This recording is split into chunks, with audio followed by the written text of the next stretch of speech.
Hello everyone, कैसे हो आप सब। आई होप आप सभी लोग बढ़िया होंगे और आपकी सुपर 100 एग्जाम की प्रिपरेशन भी बहुत बढ़िया तरीके से चल रही होगी। तो आप में से बहुत सारे बच्चे बोल रहे थे कि सर 2018 का पेपर सॉल्व करा दीजिए। तो इस बैच में मैं आपको मैथ पढ़ाने वाला हूं, इसलिए मैं आपको यहाँ पे मैथ का पेपर आज के इस सेशन में पूरा सॉल्व कराने वाला हूं। तो चलिए बच्चों, सारे क्वेश्चन को सॉल्व करते हैं और उनको समझते हैं कि इसी तरीके के क्वेश्चन अगर इस साल भी पेपर में पूछे जाते हैं तो हम उनको कैसे सॉल्व कर सकते हैं। तो पहला क्वेश्चन है हमारा, सम अभाज्य संख्याओं का समुच्चय होता है। और क्वेश्चन को सॉल्व करने से पहले मैं आपको बता दूं, ये 11th का है। ये जो क्वेश्चन आपको पूछा गया है ये 11th क्लास का है। जब आप 11th में पढ़ोगे तब आपको ये जो समुच्चय वाला चैप्टर है वो पढ़ने को मिलेगा। तो मैं आपको बता देता हूँ इस तरीके के क्वेश्चन को कैसे सॉल्व करना है। सम अभाज्य संख्या क्या कहलाती है। सम अभाज्य संख्या वह संख्या होती है जो सम भी हो और अभाज्य भी हो। तो जो दो होता है वो एक सम संख्या भी होती है और अभाज्य संख्या भी होती है। सम को बोलते हैं इवन नंबर और अभाज्य को बोलते हैं प्राइम नंबर। तो जो टू होता है वो एक इवन नंबर भी होता है और एक प्राइम नंबर भी होता है। तो इसका जो समुच्चय बनेगा, समुच्चय का मतलब होता है ग्रुप। तो इसमें सिर्फ एक ही संख्या रहेगी, वो क्या रहेगी, दो रहेगी। तो हमें बताना है कि इस तरीके का जो समुच्चय होता है वो कौन सा समुच्चय होता है। रिक्त समुच्चय। रिक्त समुच्चय का मतलब होता है जिस समुच्चय में कोई भी संख्या ना हो, वो खाली हो। तो ये खाली तो है नहीं क्योंकि इसमें एक बार दो है वो लिखा हुआ है, ठीक है। तो ये रिक्त समुच्चय नहीं होगा। दूसरा है परिमित समुच्चय। परिमित का मतलब होता है जिसे गिना जा सके, तो इसको अपन गिन सकते हैं, इसमें सिर्फ एक ही संख्या है, ठीक है। तो ये परिमित हो सकता है। परिमित का मतलब होता है जिसे गिना जा सके। अपरिमित समुच्चय। अपरिमित का उल्टा होता है परिमित। तो परिमित में क्या होता था कि जिसे गिना जा सके, और अपरिमित में होगा जिसे ना गिना जा सके। तो इसमें तो एक ही संख्या है, इसको तो गिन सकते हैं, इसलिए अपरिमित नहीं है। तो इनमें से बताना था कि जो समअभाज्य संख्याओं का समुच्चय है वो क्या होता है। तो देखो यहाँ पे जो बी ऑप्शन है वो एकदम करेक्ट आ रहा है। जो समअभाज्य संख्याओं का समुच्चय होता है वो कैसा होता है, परिमित होता है। परिमित का जो मतलब होता है वो बेसिकली गिनना होता है कि आप किसी संख्या को गिन पा रहे हो या फिर नहीं। जैसे आसमान में तारे हैं, वो अपरिमित हैं, उनको अपन नहीं गिन सकते। लेकिन आपके घर में कितनी कुर्सी हैं, आपके पास कितने पेन हैं, उनको अपन गिन सकते हैं, ये परिमित होता है, ठीक है। तो समुच्चय क्लास 11th का चैप्टर है। इसको डिटेल में तो हम अपने बैच में पढ़ेंगे, अभी मैंने आपको शॉर्ट में बता दिया है कि इसका जो आंसर है वो परिमित समुच्चय होगा। चलिए आगे बढ़ते हैं, अगला क्वेश्चन करते हैं। और अगला क्वेश्चन है 32। निम्नलिखित में से कौन सी परिमेय संख्या है। अब परिमेय संख्या के बारे में आप लोगों ने पढ़ा होगा। परिमेय संख्या कौन सी संख्या होती है जिसे हम बटे के रूप में लिख पाए। बटे से मतलब होता है पी बाई क्यू के फॉर्म में, ठीक है। ऐसे बटे के रूप में जिस संख्या को लिखा जा सकता है वो कौन सी होती है, परिमेय संख्या होती है। और आपको याद हो, कभी भी जिस संख्या का वर्गमूल ना निकाला जा सके वो संख्या हमेशा कैसी होती है, अपरिमेय होती है। जैसे कि मान लीजिए रूट का 3 है, इसका अपन वर्गमूल तो निकाल नहीं सकते, तो ये क्या होगी, अपरिमेय होगी। अब यहाँ पे जो रूट का 5 है इसका वर्गमूल तो निकल निकल नहीं सकता, इसलिए क्या होगी, अपरिमेय होगी। ए भी अपरिमेय है। एंड जो डी ऑप्शन में आपको पाई दिया गया है, ये भी क्या होगा, एक अपरिमेय संख्या होगा। लेकिन अगर आप बात करें सी ऑप्शन की, सी ऑप्शन में आपको 22/7 दिया गया है। 22/7 बटे के रूप में लिखा हुआ है, पी बाई क्यू के फॉर्म में लिखा हुआ है, तो ये हमारी परिमेय संख्या है वो हो जाएगी। तो याद रखना, जिन संख्याओं को अपन ऐसे बटे के रूप में लिख सकें वो क्या होती हैं, वो परिमेय संख्या होती हैं। तो सी ऑप्शन इसका करेक्ट आंसर है। एंड आगे बढ़ते हैं, अगला क्वेश्चन देखते हैं। ओके, अगला क्वेश्चन है 33। यदि एफ एक्स बराबर under root X plus under root A minus X, यहाँ पे से अंडर रूट लगा हुआ है पूरा, okay, तो एफ ए माइनस एक्स बराबर है। देखो ये जो सारे चैप्टर्स हैं, जो सारे क्वेश्चन है ना, वो क्लास 11th के हैं। 2018 में पूरा सिलेबस 11th का आया था। तो अभी आपको ये सारी चीजें समझ में नहीं आ रही होंगी, थोड़ा सा टफ लग रहा होगा, बट ये ज्यादा टफ नहीं है। अगर आप इनको पढ़ोगे ना तो बन जाएगा। देखो एफ एक्स बराबर क्या दिया गया है, अंडर रूट एक्स दिया गया है, और प्लस में है under root A minus x, यही दिया गया है ना। हाँ, अब हमें बोला गया है कि एफ की जगह पे हमें क्या रखना है, ए माइनस एक्स रखना है। जैसे यहाँ पे एक्स लिखा हुआ था ना, अब इसकी जगह पे हमें ए माइनस एक्स रखना है। बहुत ही सिंपल है, जहां जहां पे एक्स लिखा हुआ है उसकी जगह पे हम क्या रख देंगे, ए माइनस एक्स रख देंगे। चलिए रख देते हैं, तो हो जाएगा हमारा एफ। एक्स की जगह पे हमें क्या रखना है, ए माइनस एक्स रखना है, ठीक है। इसी में रखना है, जो एक क्वेश्चन है इसी में हम रख रहे हैं। इक्वल हो जाएगा अंडर रूट और एक्स। अब यहाँ पे अंडर रूट के अंदर एक्स था, एक्स की जगह पे हम क्या रखेंगे, ए माइनस एक्स रखेंगे, तो ए माइनस एक्स हो जाएगा। प्लस यहाँ पे क्या आएगा, यहाँ पे हमारा ए तो सेम रहेगा, माइनस अब यहाँ पे जो ये x था इसकी जगह पे हम फिर से क्या रखेंगे, a माइनस एक्स रखेंगे। तो ब्रैकेट लगा के रख देते हैं क्योंकि आगे माइनस लगा हुआ है, ठीक है।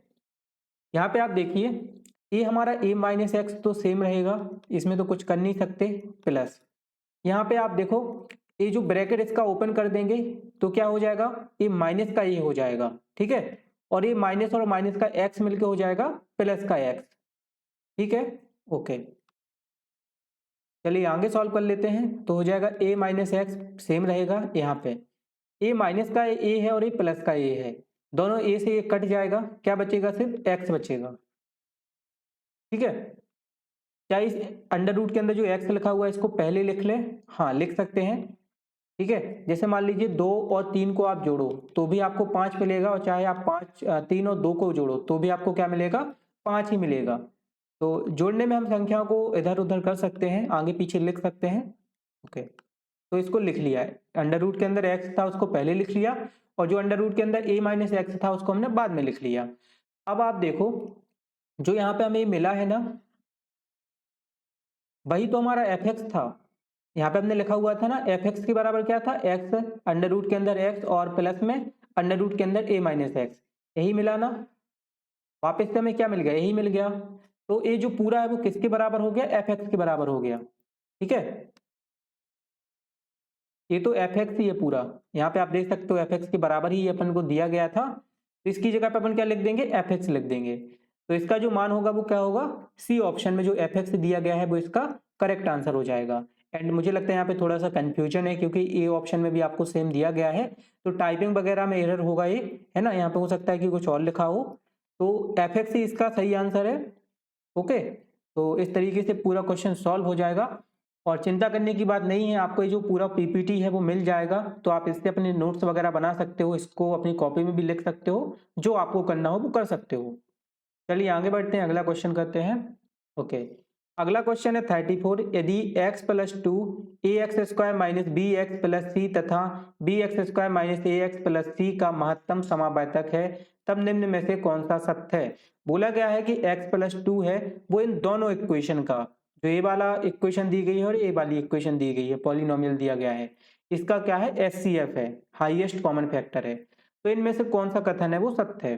देखो कोई भी संख्या किसी भी संख्या का एचसीएफ होती है, जैसे कि मान लो जो x प्लस टू है वो इन दोनों संख्याओं का क्या है, एचसीएफ है, ठीक है। A X square minus B X plus C और B X square minus A X plus C का क्या है, एचसीएफ है। तो हम क्या करेंगे, जो एचसीएफ में हमें संख्या दी गई है इसको हम जीरो के बराबर में रख देंगे, ठीक है। इस मेथड को याद करके चलना, x प्लस टू को बराबर में हम क्या रख देंगे, जीरो रख देंगे, जैसे हम मूल निकालने में जीरो रखते हैं वैसे यहाँ पे रख देंगे।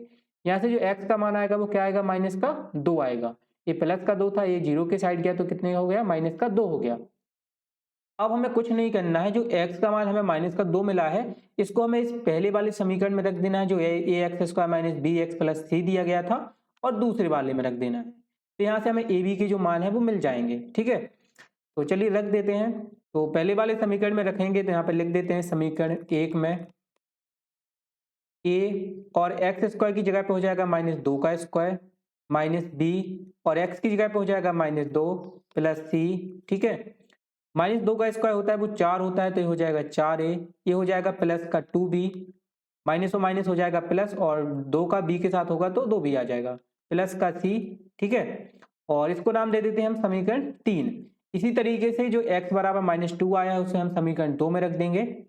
तो यहाँ पे लिख लेते हैं, चलिए समीकरण 2 में, समीकरण 2 था हमारा b एक्स स्क्वायर की जगह पे माइनस 2 का स्क्वायर माइनस a, और x की जगह पे माइनस 2 प्लस का c, ठीक है। चलिए आगे सॉल्व करते हैं।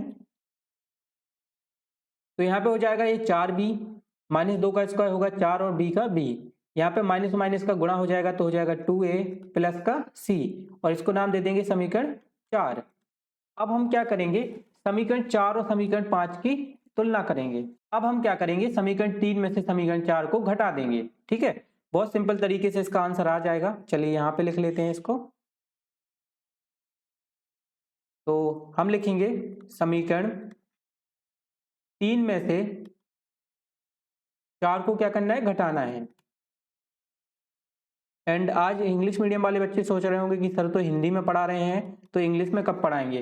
बेटा ये हिंदी की क्लास है, इंग्लिश के लिए हम एक अलग से क्लास रखेंगे और उसमें सारे क्वेश्चन वगैरह आपको सब कुछ मिलेगा, ठीक है, तो उसकी चिंता नहीं करनी है। आज एक्चुअली क्या है, हिंदी मीडियम के बच्चे बहुत ज़्यादा हैं और ये वीडियो यूट्यूब पर भी जाएगा, तो यूट्यूब पर भी हिंदी मीडियम के बच्चे हैं, तो इसलिए मैं हिंदी में पढ़ा रहा हूँ ताकि ज़्यादा बच्चे समझ पाएँ।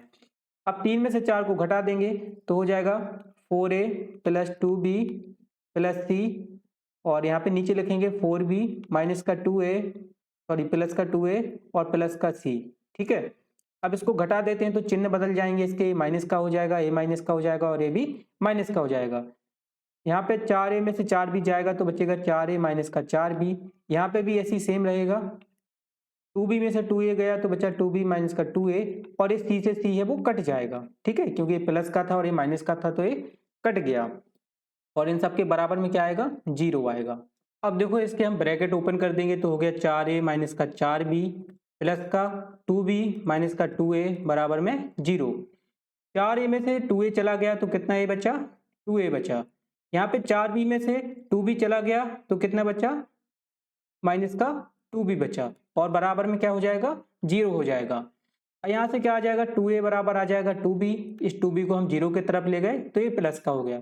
इस 2 से 2 कट गया, a बराबर क्या आ गया, b आ गया। a बराबर क्या है, b के है और यही इस हमारे क्वेश्चन का आंसर है। आप देख सकते हो यहाँ पे सी ऑप्शन में दिया गया है a बराबर है वो किसके है, b के है। इसका आंसर हो जाएगा a बराबर b। बहुत ही सिंपल सा क्वेश्चन था। सबसे पहले हमने क्या किया, x + 2 के बराबर में रखा 0 को, तो यहाँ से हमें x की जो वैल्यू है वो कितनी मिली, माइनस का 2 मिली। फिर ये जो इक्वेशन थी इनमें हमने x की वैल्यू रख दी और दोनों इक्वेशनों को घटा दिया। तो दोनों इक्वेशन को जब हमने वैल्यू रख के घटाया तो हमें क्या मिल गया, हमें मिल गया 4a माइनस का 4b प्लस 2b माइनस का 2a और इसको हमने सॉल्व किया तो 2a माइनस 2b बराबर 0 मिला। और यहाँ से जब हमने ab को फाइंड किया तो a हमारा बराबर किसके आया, b के आया। तो इस तरीके से इस क्वेश्चन का जो आंसर होगा वो कौन सा ऑप्शन होगा, सी ऑप्शन होगा। ओके, चलिए आगे बढ़ते हैं, नेक्स्ट क्वेश्चन को सॉल्व करते हैं। अगला क्वेश्चन है 35। यदि log x बराबर m प्लस n तथा log y बराबर m माइनस n तब log 10 का मान होगा। तो इस क्वेश्चन को करने से पहले सबसे पहले मैं आपको बता दूं कि ये क्वेश्चन है वो पूरी तरीके से रॉन्ग है, ठीक है। ये पेपर में क्वेश्चन ही गलत आया था 2018 में। देखो जो log 10 का मान होता है ना वो कितना होता है, 1 होता है। log 10 की जो वैल्यू होती है, जो मान होता है वो हमेशा 1 होता है। और यहाँ पे क्वेश्चन ही पूरा डिफरेंट है, तो यहाँ पे log 10 की जगह पे कुछ और आना था, लेकिन इस पेपर में से वही लिखा था कि log 10 का मान होगा। तो फिर अगर log 10 का मान है तो इसका मान तो एक ही होता है। ये क्वेश्चन थोड़ा सा रॉन्ग था, है ना, तो इस पे फोकस मत करो, ये थोड़ा सा अलग टाइप का क्वेश्चन था, है ना, इसलिए इसको हम सॉल्व नहीं करेंगे। अगला क्वेश्चन देखते हैं 36।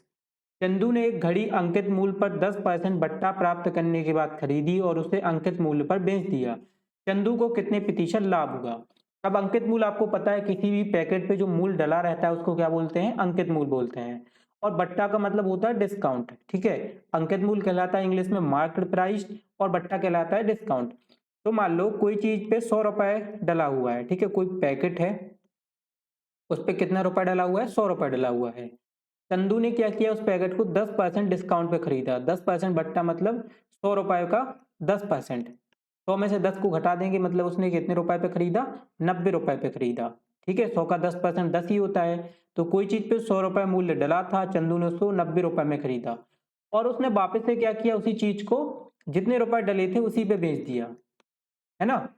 100 रुपए उस पर डले थे, उसने उसको 90 में खरीदा और 100 में उसको बेच दिया। तो चंदू को लाभ कितना हुआ, चंदू को जो लाभ होगा, देखो उसने 90 में खरीदा और 100 में बेचा, इसका हमें लाभ निकालना है। लाभ बराबर क्या होता है, लाभ बराबर होता है लाभ कितने रुपए का हुआ, ठीक है, लाभ प्रतिशत बराबर लाभ कितने रुपए का हुआ और क्रय मूल्य क्या है और गुणा में कर देते हैं 100, ठीक है। तो लाभ हुआ उसको 10 रुपए का, 90 में खरीदा और 100 को बेचा तो कितने का लाभ हुआ, 10 रुपए का हुआ। क्रय मूल्य कितना था, क्रय मूल्य 90 था, गुणा कर देंगे यहाँ पे 100 आ जाएगा, ठीक है। एक जीरो से एक जीरो कट जाएगा, ये हो गया हमारा 100 और बटे में हो गया 9। अब 9 का हम 100 में भाग कर देंगे तो 11 बार जाएगा, एक बचेगा शेषफल और 9 हमारा नीचे आ जाएगा। मतलब कि चंदू को जो लाभ हुआ वो 11 सही 1/9% का लाभ हुआ। तो इस तरीके से इस क्वेश्चन को सॉल्व करना था। और बहुत सारे बच्चों ने इसमें जो आंसर टिक किया था वो 10% किया था, जो कि गलत था। इसका जो करेक्ट आंसर है वो सी ऑप्शन है। ठीक है, डी ऑप्शन का भी आंसर सेम आ रहा है, लेकिन आप देखिए यहाँ पे बटे में कितना है, 9 है, और यहाँ पे बटे में कितना है, 11 है। इस वजह से ये थोड़ा सा अलग होगा, समझे। तो सी ऑप्शन इसका करेक्ट आंसर होगा। और आपको ये क्वेश्चन का जो पीपीटी वगैरह है वो मिल जाएगा, तो आप इसे कॉपी में भी सॉल्व कर सकते हो। Move to the next question. अगला क्वेश्चन है 38। यदि किसी समांतर चतुर्भुज का एक कोण सबसे छोटे कोण के दुगने से 24 कम है, तो समांतर चतुर्भुज का सबसे बड़ा कोण होगा। देखो बहुत ही अच्छा क्वेश्चन है, चलिए इसको सॉल्व करते हैं। सबसे पहले हम एक यहाँ पे समांतर चतुर्भुज बना लेते हैं। ओके, यहाँ पे स्ट्रेट लाइन से ही बनेगा ये। देखो आपको पता होना चाहिए कि समांतर चतुर्भुज के जो सम्मुख कोण होते हैं वो कैसे होते हैं, बराबर होते हैं। यानी कि जो ए वाला कोण है वो बराबर होगा इस वाले कोण के, और जो ए वाला कोण है वो बराबर होगा इस वाले कोण के। ठीक है, इनको थोड़े अपन अलग अलग कलर से कर लेते हैं। तो ये वाला बराबर है हमारे इस वाले के, और ये दोनों आपस में बराबर है। अब बोला गया था कि जो सबसे छोटा कोण के दुगने से 24 कम है। जो एक कोण है समांतर चतुर्भुज का, ऐसे मान लो नाम दे देते हैं ए बी सी डी। अब बोला गया था कि कोई एक कोण सबसे छोटे कोण के दुगने से 24 कम है। तो मान लेते कि जो सबसे छोटा कोण है, ठीक है, इस समांतर चतुर्भुज का सबसे छोटा कोण है वो क्या है, वो है x। ठीक है, मान लो जो b वाला कोण है वो x है, तो फिर d वाला कोण भी कैसा होगा, x होगा। और बोला गया था कि एक कोण है वो सबसे छोटे कोण के दुगने से कैसा है, 24 कम है। यानी कि मान लो जो कोण a है वो छोटे कोण के दुगने से, यानी कि 2x से कितना कम है, 24 कम है। यानी कि जो ए वाला कोण है वो 2x माइनस का 24 है। ए वाला 2x माइनस का 24 है, तो ए वाला भी कितना होगा, 2x माइनस का 24 होगा। ठीक है, अब हमें पता है कि समांतर चतुर्भुज के चारों कोणों का योग कितना होता है, 360 होता है। ठीक है, तो इसको सॉल्व करते हैं। ये चारों कोण है, इनको जोड़ देंगे तो a प्लस बी प्लस का c और प्लस का d बराबर में कितने के हो जाएगा, 360 डिग्री के हो जाएगा। मान रख देते हैं, तो a है हमारा बराबर किसके, 2x माइनस का 24 के, b है हमारा बराबर x के, c बराबर है हमारा 2x माइनस के 24 के, और d बराबर है हमारा कितने के, x के।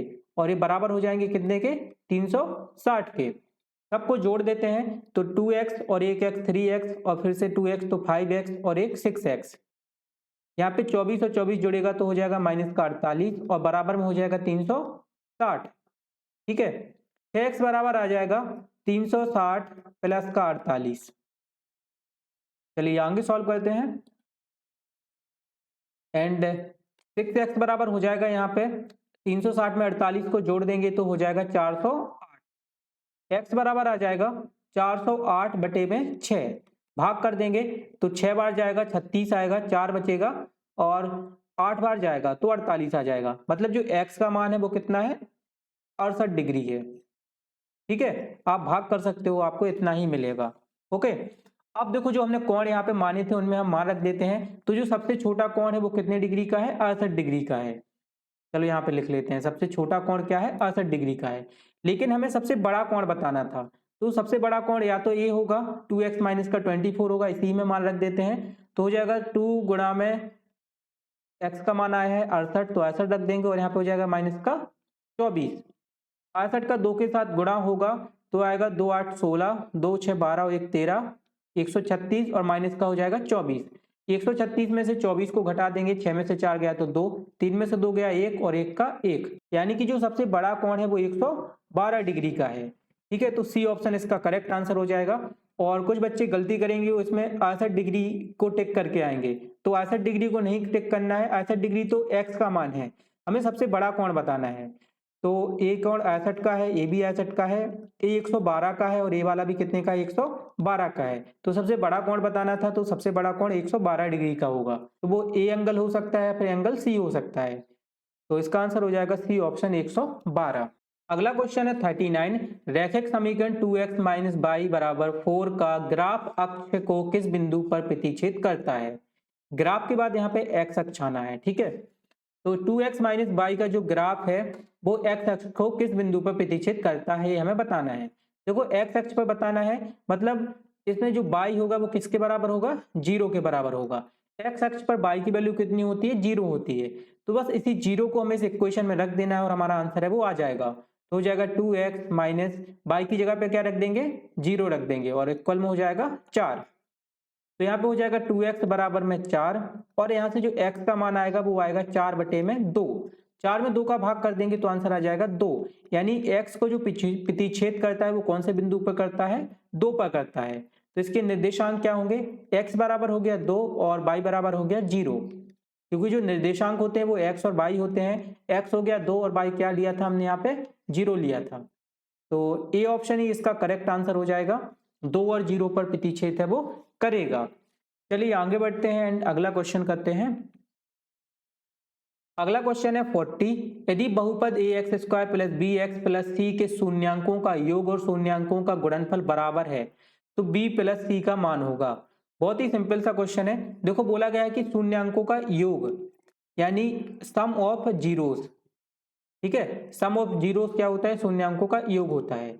हमें पता है शून्यांकों का जो योग होता है वो माइनस का b/a होता है, बीटा/अल्फा, और जो गुणनफल होता है, ठीक है, 10वीं में पढ़ा होगा, बहुत ही सिंपल सा क्वेश्चन है, वो होता है c/a। तो बोला गया है कि जो शून्यांकों का योग और शून्यांकों का गुणनफल है वो कैसा है, बराबर है। यानी कि दोनों कैसे हैं, बराबर है। यानी माइनस का बीटा और अपॉन में अल्फा बराबर है c/a के, ठीक है। यहाँ पे आप देख सकते हो कैसा लिखा हुआ है, बराबर लिखा हुआ है, इसलिए हमने शून्यांकों का योग और शून्यांकों के गुणनफल को बराबर रख दिया। यहाँ पे a से ये कट जाएगा, यहाँ पे क्या बचेगा, -b बचेगा, किसके इक्वल, c के इक्वल बचेगा। और यहाँ पे b को हम c के तरफ ले जाएंगे तो यहाँ पे बचेगा 0 और बराबर में हो जाएगा हमारा b + c। इस -b को हम इस तरफ लेके आए तो वो किसका हो गया, प्लस का हो गया।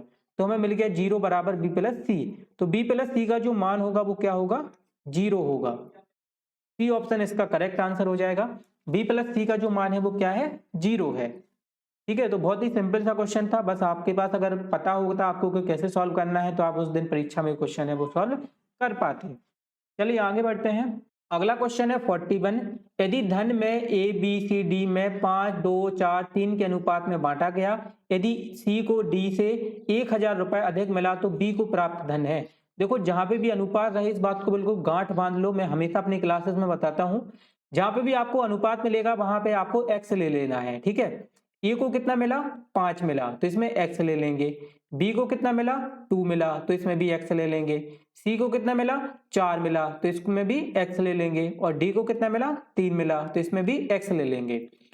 अब क्या बोला गया था, यदि c को d से 1000 रुपए अधिक मिला है, जो c है उसको d से कितना अधिक मिला है, 1000 रुपए अधिक मिला है, ठीक है। मतलब अगर d में हम 1000 जोड़ दें तो वो किसके बराबर हो जाएगा, c के बराबर हो जाएगा, ठीक है। चलो बहुत बढ़िया। c की वैल्यू क्या थी, c की वैल्यू थी 4x, तो यहाँ पे 4x हो गया। d की वैल्यू क्या थी, d की वैल्यू थी 3x प्लस का 1000 हो जाएगा। देखो यहाँ से हम ये वैल्यू रख रहे हैं, जो हमने यहाँ पे लिखा था ना वहीं से रख रहे हैं। इस 3x को इस तरफ लेके आएंगे तो हो जाएगा 4x माइनस का 3x और बराबर में हो जाएगा 1000, ठीक है। 4x में से 3x चला गया तो बचा x और बराबर में हो गया 1000।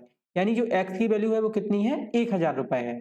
चलिए यहाँ पे मान रख देते हैं। अब हमें देखो सिर्फ इसमें b का ही बताना था तो सब में मान रखने की जरूरत नहीं है, सिर्फ हम b वाले में रख देंगे तो हो जाएगा 2 गुणा में x का मान आया है 1000, ठीक है। तो 1000 का 2 के साथ गुणा होगा, आंसर आ जाएगा 2000। यानी जो b को प्राप्त धन है वो कितना है, 2000 है। सी ऑप्शन इसका करेक्ट आंसर हो जाएगा।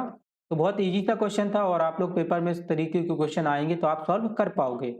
ओके चलो आगे बढ़ते हैं। एंड किसी भी क्वेश्चन में अगर आपको कोई डाउट रहता है, कुछ समझ में नहीं आता है तो वीडियो को थोड़ा पीछे कर लिया करो और उसको देख लिया करो। ओके अगला क्वेश्चन है 42।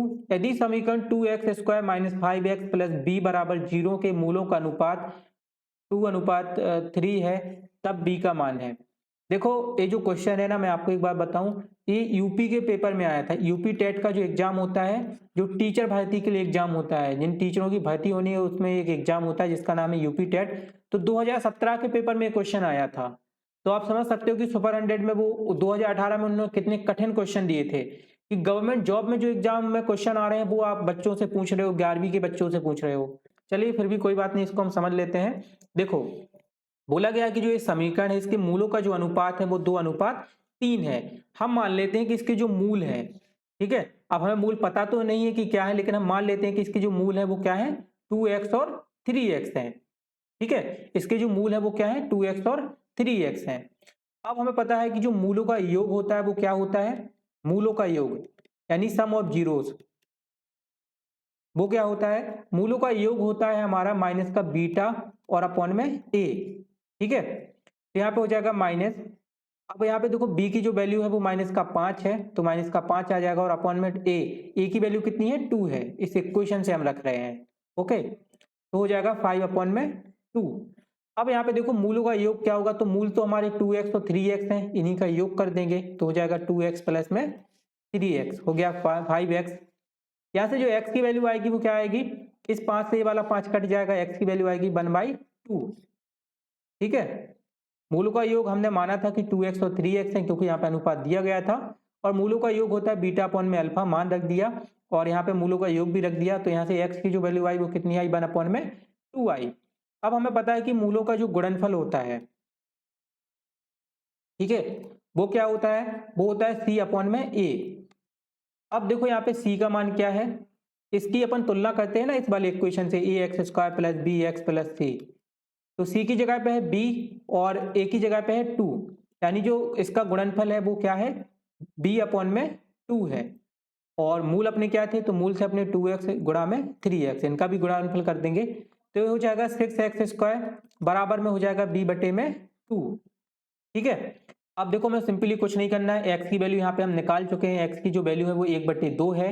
ठीक है, तो इसी वैल्यू को इस इक्वेशन में रख देंगे, चलिए रख देते हैं, तो हो जाएगा 2, x की वैल्यू है 1/2 तो इसका हो जाएगा स्क्वायर और यहाँ पे आ जाएगा b बटे में 2। 1/2 का स्क्वायर करेंगे तो हो जाएगा 1/4 और यहाँ पे बराबर में आ जाएगा b बटे 2, गुणा हो जाएगा इनका तो a हो गया 6/4 और यहाँ पे बराबर में आ गया b बटे में 2, इस 2 का भी गुणा हो जाएगा। चलो यहाँ पे सॉल्व कर लेते हैं, 2 का 6 के साथ गुणा हुआ तो 12 आ गया और यहाँ पे 4 का b के साथ हुआ तो ये 4b हो गया। b इक्वल क्या आ जाएगा, b इक्वल आ जाएगा 12/4 इक्वल टू b, यानी जो b का मान है वो कितना है 3 है, 4 3 12, b का मान क्या आ जाएगा 3 आ जाएगा। तो सिंपली हमें जो कॉन्सेप्ट पता है कि मूलों का योग और मूलों का गुणनफल क्या होता है, उसी से हम इसको सॉल्व करेंगे और b का मान है वो फाइंड करेंगे। ठीक है, तो आई होप कि आपको ये क्वेश्चन समझ में आ गया होगा कैसे किया है इस क्वेश्चन को, एंड इसका जो आंसर होगा वो बी ऑप्शन 3 इसका आंसर हो जाएगा। ओके, एंड मैं थोड़ा जल्दी करा रहा हूँ क्वेश्चन को ताकि सारे क्वेश्चन को हम एक बार में ही कर पाए। अगला क्वेश्चन है 43, यदि धन 3 वर्ष में चक्रवृद्धि ब्याज की दर से दुगना हो जाता है तो वह धन कितने वर्ष में 16 गुना हो जाएगा।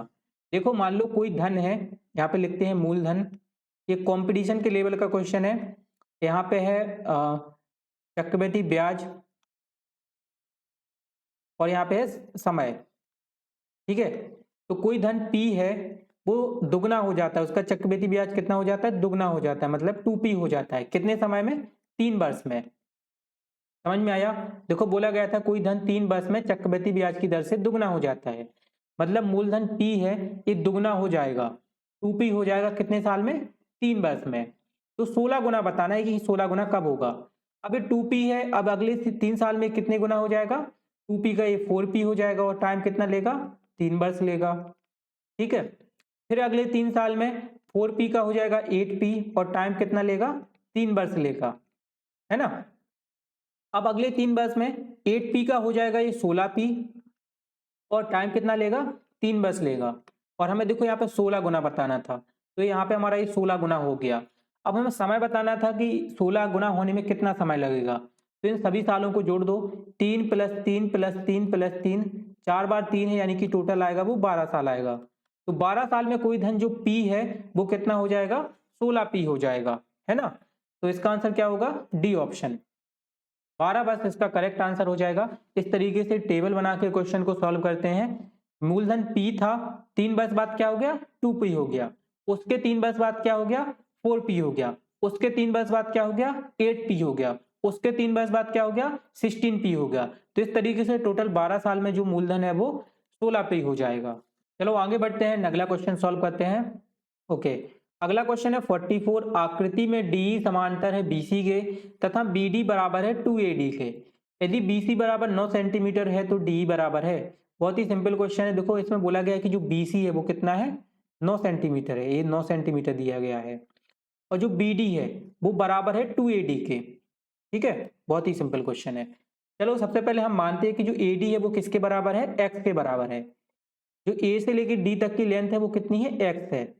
ठीक है, तो अभी BD क्या हो जाएगा, BD 2x हो जाएगा, क्योंकि ये AD के कैसा था, दुगना था। BD हो जाएगा हमारा 2x। अब हमें पता है कि जो समरूप त्रिभुज होते हैं उनकी संगत भुजाएं कैसी होती हैं, अनुपातिक होती हैं। तो बस इसी प्रॉपर्टी को यूज करेंगे, तो हो जाएगा AD बटे में BD। ठीक है, समरूप त्रिभुजों की जो संगत भुजाएं होती हैं वो कैसी होती हैं, अनुपातिक होती हैं। तो AD अपॉन में BD बराबर हो जाएगा DE अपॉन में BC के। तो ये अनुपातिक भुजाएं बराबर होंगी, इनके मान रख देते हैं। AD बराबर है x के, BD बराबर है 2x के, और यहाँ पे जो DE है वो हमें पता करना है DE किसके बराबर है, और BC बराबर है हमारा 9। देखिए यहाँ पे लिखा हुआ है BC बराबर किसके, 9 सेंटीमीटर के है। चलिए सॉल्व करते हैं। इस x से ये वाला x कट जाएगा। ठीक है, यहाँ पे बचेगा 1/2 बराबर में DE अपॉन में 9। इस 9 का गुणा हो जाएगा तो हो जाएगा 9/2 बराबर में DE। और 9 में अब जब अपन 2 का भाग कर देंगे तो क्या आ जाएगा, 4.5 सेंटीमीटर आ जाएगा। यानी जो DE का मान है वो कितना है, 4.5 सेंटीमीटर है, 4.5 सेंटीमीटर। तो डी ऑप्शन इसका करेक्ट आंसर हो जाएगा। इस क्वेश्चन में देखो जो कॉन्सेप्ट था वो यही था कि जो समरूप त्रिभुज होते हैं उनकी संगत भुजाएं कैसी होती हैं, अनुपातिक होती हैं। 10th में पढ़ा होगा, तो 4.5 इसका है वो करेक्ट आंसर आ जाएगा। ओके, चलिए आगे बढ़ते हैं, अगला क्वेश्चन सॉल्व करते हैं। Question number 45। अगला क्वेश्चन है 45। दिए चित्र में AB वृत्त की एक जीवा है तथा AOC वृत्त का व्यास है। एंगल ACB बराबर 55 डिग्री है। यदि AT वृत्त की स्पर्श रेखा है तो जो बिंदु A पर वृत्त को स्पर्श करती है तो एंगल BAT का मान होगा। तो ये पूरा क्वेश्चन दिया गया है, इसकी मैं आपको पूरी थ्योरी नहीं बताऊंगा, इसमें जो कॉन्सेप्ट है, जो मेन पॉइंट है वो बता देता हूँ। देखो ये वाला जो एंगल है वो 55 डिग्री का है, और जो ये वाला एंगल है वो हमें पता नहीं है। ठीक है, और इसमें जो हमें एंगल बताना है वो BAT बताना है, यानी कि जो ये बाहर वाला एंगल है वो बताना है। ये जो पूरा एंगल होगा वो 90 डिग्री का होगा, क्योंकि वृत्त की स्पर्श रेखा से जो केंद्र पर लंब डाला जाता है वो 90 डिग्री का होता है। ये लंब है यहाँ पे, तो ये 90 डिग्री का होगा पूरा। ठीक है, लेकिन इसमें से हमें आधा ही बताना है, जो छोटा सा पार्ट है उसको बताना है। एंड ये त्रिभुज बन रहा है ABC। तो सबसे पहले हम लिखेंगे त्रिभुज ABC में। त्रिभुज ABC में क्या होगा कि जो एंगल ABC है या फिर जो एंगल BCA है या फिर एंगल BAC है, इनका जो सम होगा वो कितना होगा, 180 अंश होगा। तो लिख लेते हैं एंगल ABC, ठीक है, plus angle BCA plus angle CAB। इनका जो सम है वो कितना है, 180 डिग्री है। अब हमें एंगल BCA का मान पता है, तो हमारा रहेगा यहाँ पे एंगल ABC प्लस BCA की जगह पे रख देंगे 55 डिग्री, क्योंकि BCA हमारा कितना है, 55 डिग्री का है। और यहाँ पे हो जाएगा एंगल CAB बराबर में हो गया 180 अंश के। अब देखो यहाँ पे स्पर्श रेखा का जो बिंदु A है, इससे इस जीवा BC पर एक लंब डाला गया है। ठीक है, AB लंब डाला गया है, यानी कि जो इसका मान होगा, इसका जो मान होगा इस कोण का वो कितना होगा, 90 डिग्री होगा। यानी कि कोण जो ABC है वो कितने के बराबर है, 90 डिग्री के बराबर है। तो इसकी जगह पे रख देंगे हम 90 डिग्री, प्लस का हो जाएगा 55 डिग्री, प्लस का एंगल CAB यानी कि कोण CAB, और बराबर में 180। इस 90 और 55 को जोड़ देते हैं, तो 90 और 55 हो जाएगा 145, प्लस का हो जाएगा कोण CAB, और बराबर में हो जाएगा 180 अंश।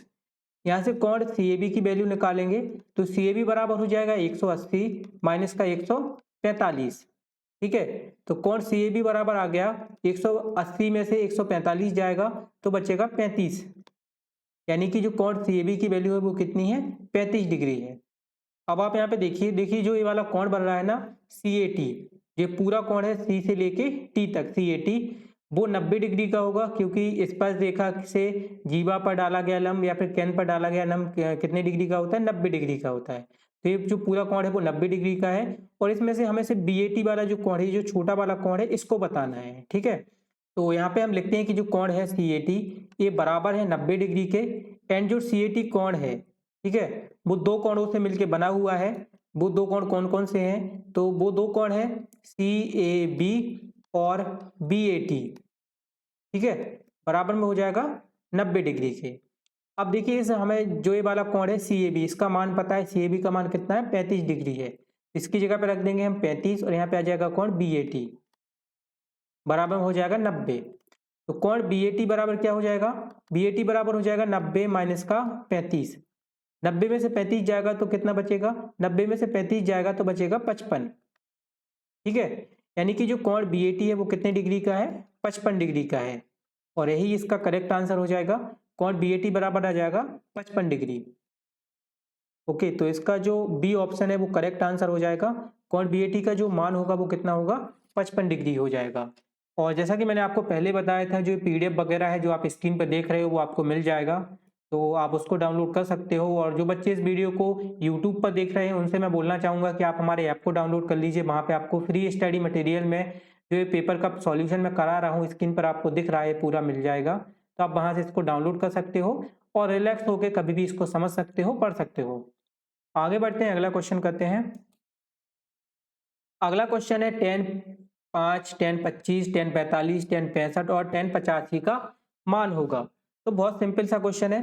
देखो 10/5 को लिख देंगे हम 10/5 ही, 10/25 को लिख देंगे हम 10/25 ही, क्योंकि इनके तो हमें मान पता भी नहीं है और अगर इनके हम मान याद करेंगे तो बहुत टाइम लगेगा। ठीक है, बात करें 10/45 की, तो 10/45 का मान होता है 1। ये सभी गुणा में है तो गुणा का चिन्ह लगा देते हैं। अब यहाँ पे जो 10/65 है इसको अपन लिख देंगे 10/90 माइनस का 25। ठीक है, 90 माइनस का 25 तो ये 65 हो जाएगा। और यहाँ पे लिख देंगे 10/90 माइनस का 5। ठीक है, इसके फॉर्म में इन दोनों को लिख दिया। अब हमें पता है कि चलो पहले इसको लिख लेते हैं। 1 का मल्टीप्लाई हो जाएगा तो वो तो 1 ही रहेगा, उसका कोई इशू नहीं है। यहाँ पे देखो आप 10/90 माइनस थीटा क्या होता है, कॉट थीटा होता है, तो यहाँ पे आ जाएगा कॉट 25 और यहाँ पे भी आ जाएगा 10/90 माइनस थीटा यानी कि कॉट थीटा आ जाएगा। ठीक है, ये हमारी प्रॉपर्टी होती है, आपको याद होगा। तो हमें मिल गया 10/5 मल्टीप्लाई में 10/25 मल्टीप्लाई में कॉट 25 और मल्टीप्लाई में कॉट 5।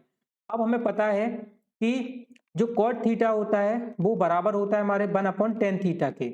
ठीक है, ये आपको याद होना चाहिए, पता भी होगा।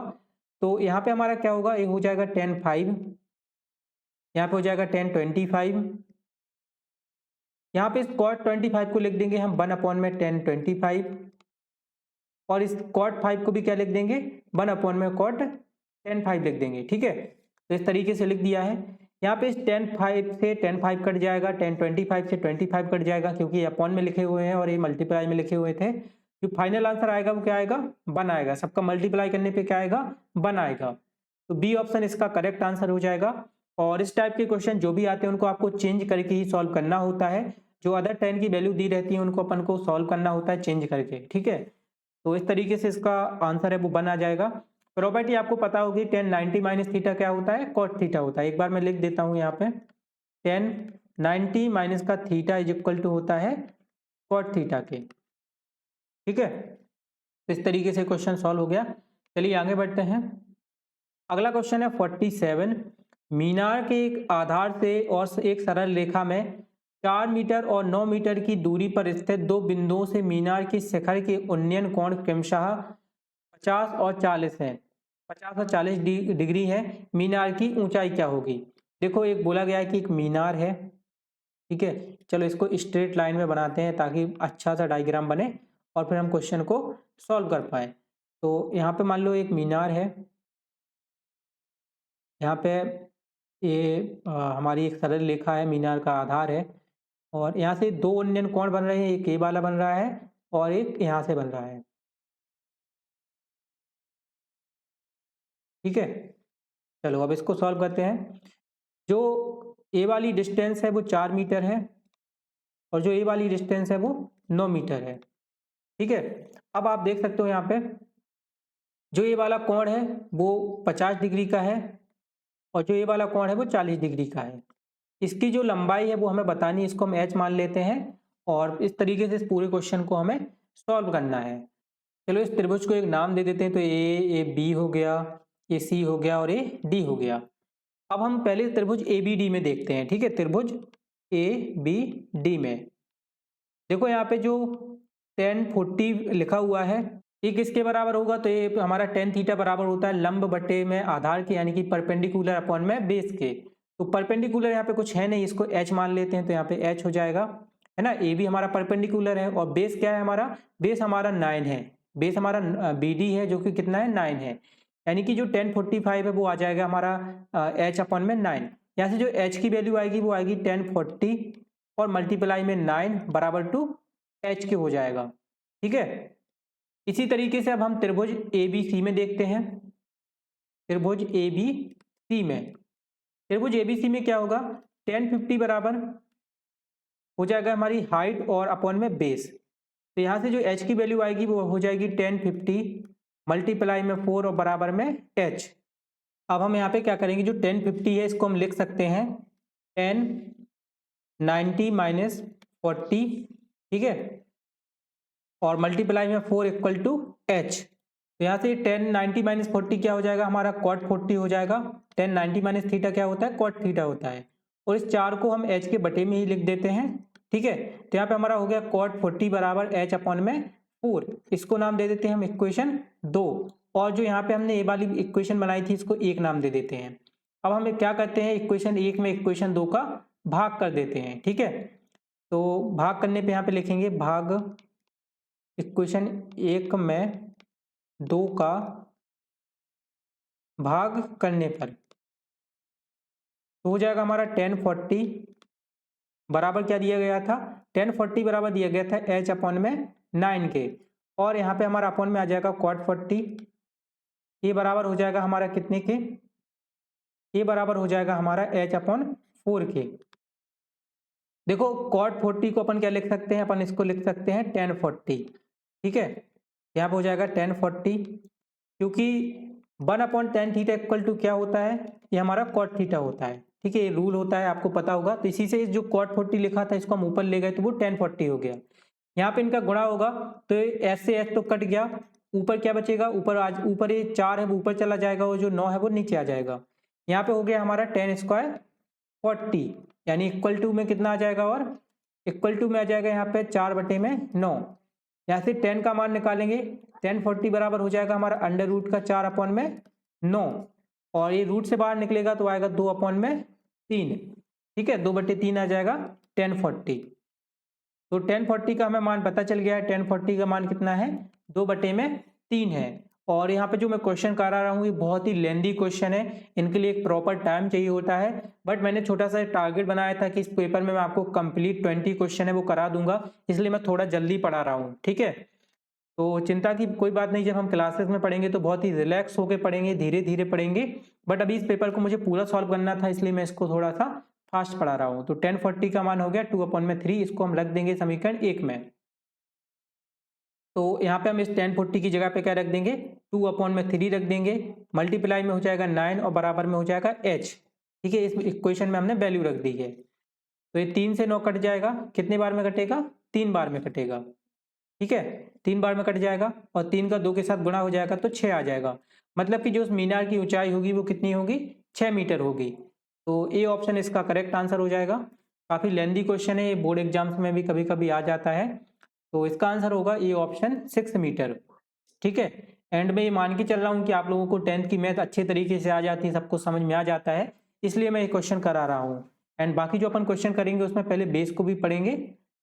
49 में बोला गया है प्रथम 10 अभाज्य संख्याओं की मध्यका होगी, प्रथम 10 अभाज्य संख्याओं की मध्यका क्या होगी। तो पहले हम 10 अभाज्य संख्याओं को लिख लेते हैं, अभाज्य संख्या प्राइम नंबर कहलाती हैं। तो 10 जो प्राइम नंबर हैं वो कुछ इस प्रकार हैं, 2 3 5 7 11 13 17 19 23, 23 के बाद आता है हमारा 29, ठीक है। तो ये 10 संख्याएं हो गई हैं जो कि कैसी हैं, अभाज्य हैं, इनकी मध्यका बतानी है। तो यहाँ पे 10 संख्याओं के बारे में बोला गया है, इसलिए जो मध्यका होगी, जो मीडियन होगा, वो उसका जो सूत्र होगा वो क्या होगा, सूत्र होगा उसका n/2 टर्म, ठीक है, प्लस n/2 प्लस 1 टर्म, और इसके बटे में भी क्या आएगा, 2 आएगा। ये हमारा सूत्र होता है, आपने 10th में पढ़ा होगा। यहाँ पे हो जाएगा n की जो वैल्यू है वो 10 है, क्योंकि यहाँ पे 10 टर्में हैं तो यहाँ पे 10 आ जाएगा। ये हो जाएगा 10/2 टर्म प्लस यहाँ पे क्या होगा 10/2 प्लस का 1, और यहाँ पे भी th आ जाएगा, और इसके अपॉन में आ जाएगा 2, तो यहाँ पे 10 में 2 का भाग करेंगे तो फिफ्थ आ जाएगा, और यहाँ पे ए फिफ्थ हो जाएगा और इसमें 1 को ऐड कर देंगे तो सिक्स्थ हो जाएगा, और अपॉन में आ जाएगा 2।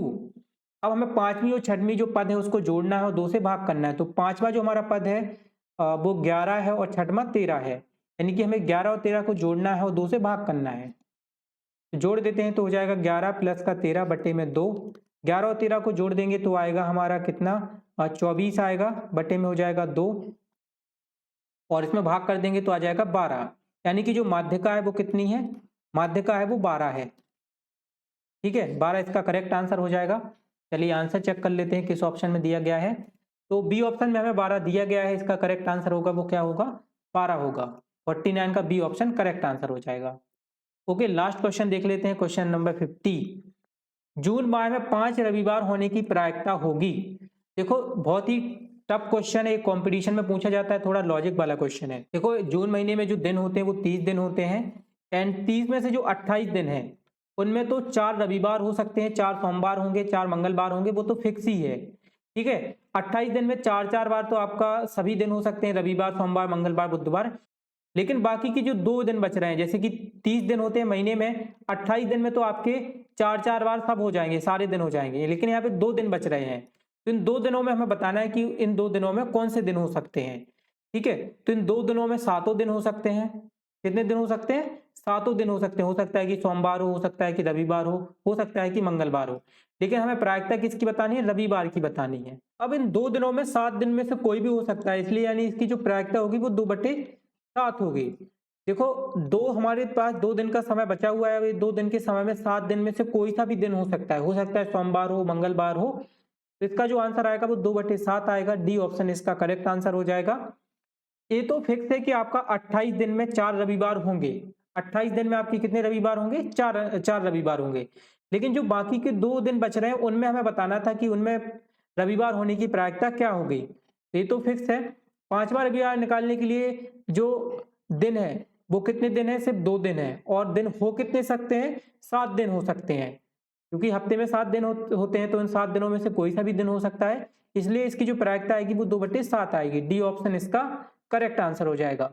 और ये थोड़ा सा कॉम्प्लिकेटेड क्वेश्चन था, है ना। इस तरीके के क्वेश्चन अभी तो फिलहाल 2-3 साल से पेपर में नहीं पूछे गए हैं, लेकिन इस कॉन्सेप्ट को जब हम बैच में पढ़ेंगे तो बहुत ही अच्छे तरीके से पढ़ेंगे, शानदार तरीके से पढ़ेंगे, तो आपको फिर और भी इजी तरीके से समझ में आ जाएगा। तो आई होप दोस्तों आज की क्लास आपको पसंद आई होगी। अगर आपका कोई डाउट रहता है तो आप कमेंट कर सकते हो। तो थैंक यू सो मच बच्चों क्लास में जुड़ने के लिए। बाय बाय ऑल, जल्दी मिलेंगे एक नई क्लास के साथ।